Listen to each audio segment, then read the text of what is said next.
Zərif restoranımız 250 nəfərliyidir. Həm banketlər üçün, həm toylar üçün, həm nişan üçün, həm də ki, rahat-rahat ailənizlə gəlib burada dincələ bilərsiniz. Bizim kabinetlərimiz də mövcuddur.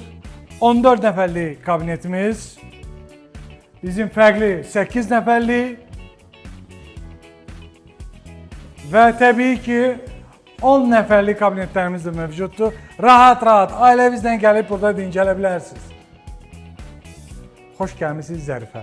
Bu gözəl interyerdə uşaqlar üçün özəl uşaq otağı ayırmışıq. Gəlin baxaq.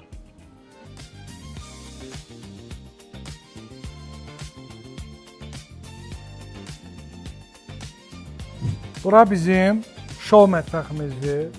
Həm yerli mətbəxdir, həm Avropa mətbəxi. Buyurun, gəlin qonağımız olun.